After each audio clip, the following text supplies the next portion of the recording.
This next excerpt deals with the fall of the Eldar Empire, the birth of Slaanesh, everything seen through the eyes of Asurmen. Of course, this is a book excerpt from Asurmen, Hand of Asuryan.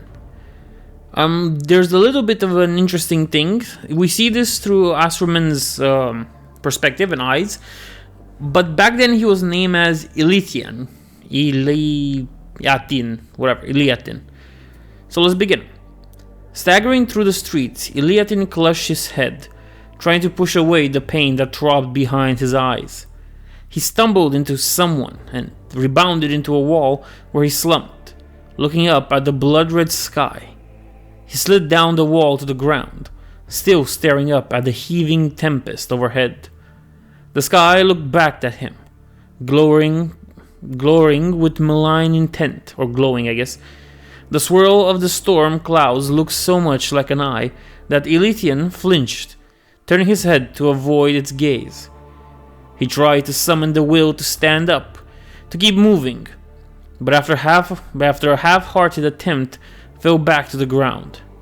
He moaned as the pressure inside his skull returned, making it feel as though his head would burst.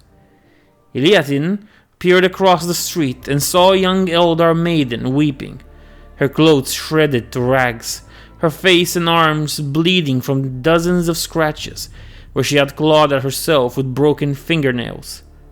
Others had been more extreme. Many of the true guardians had killed themselves rather than endure the creeping paranoia that had swept through the populace. Iliatin sat up when he felt the ground tremble. At first, he thought it was the shockwave of an explosion, but the vibration did not stop. The sky was growing darker and darker. The bloat across the heavens that had swathed sun and stars alike for many days was expanding, growing, coming closer. At first, he had thought of the storm as besetting El Adifaron alone, but the horrific realization had dawned that the apparition was immense, truly cosmic, engulfing the entirety of the core worlds and the systems beyond. The doom swatted the entire Eldar Empire.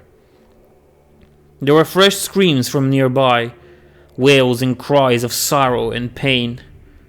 He realized he was shouting too, on his knees, weeping as he held his hands out to the sky to placate the descending doom. He tasted blood on his lips and lifted a finger to his face. It was coming from his nose. With the last effort, he managed to get to his feet and limped a few steps, swaying from side to side as the ground shook. Forlorn, he stopped in the middle of the street. A handful of other Eldar were close by, paying no heed to each other, mesmerized by the violent display in the heavens. Looking up, Iliatin had a strange sense of vertigo. The broken towers loomed over him, but it felt as if he looked into a deep abyss. There was a glimmering light at the bottom, growing brighter, coming closer. Entranced, he watched the light approaching, squinting when it became too bright. The ground bucked, flinging him from his feet. He smashed his head, fresh blood pouring from the wound. Groggy, Iliatin rolled onto his front. The light was everywhere now, seeping through the shattered windows, leaking from doorways, engulfing the whole world. The light and the pressure inside his head were one and the same. His mind had been a candle, and now it was an inferno, trying to break free from the puny shackles of his will. More screams echoed along the street, so high-pitched he thought they came from some animal. The maiden who had wounded herself was shrieking, battering her head against the wall, her movements jerky and uncontrolled. She turned suddenly, her face mashed, splintered bone poking through ripped flesh as she stared at Iliatin with insane eyes. For a moment, her seizures stopped. Everything went still. The ground ceased its movements, and the light was all suffocating.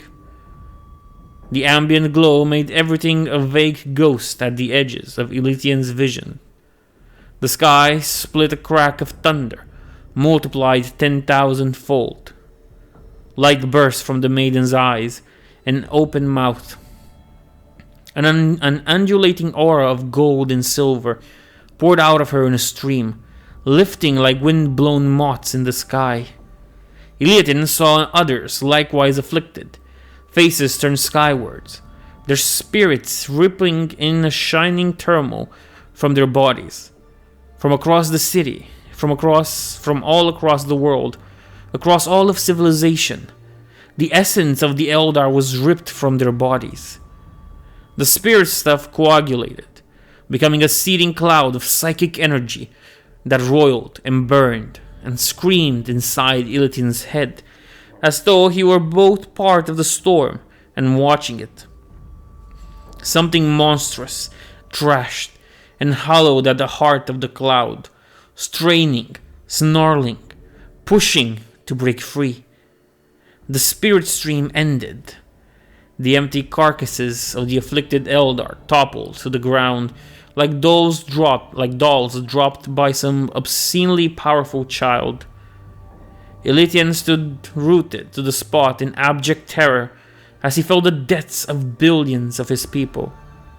A background psychic chorus of life that had taken for granted since birth, suddenly silenced. Everyone else had gone. He felt utterly alone for the first time ever. And then, the universe broke apart. I'm really liking this. And especially that we get, with this one, we get to see the perspective of the Eldar during the birth of Slaanesh. We know it happens. We knew it was something violent that happened. It was something big before we had this book and this information. But we get a little bit more of a clear sight with this, which I think is really important. And especially since we're seeing it through the perspective of Asurmen, which is like one of the best, or the biggest Eldar characters out there. Still, impressive, and it is a nice thought and look into it. Anyway, I hope you enjoyed it, and I'll see you in the next one.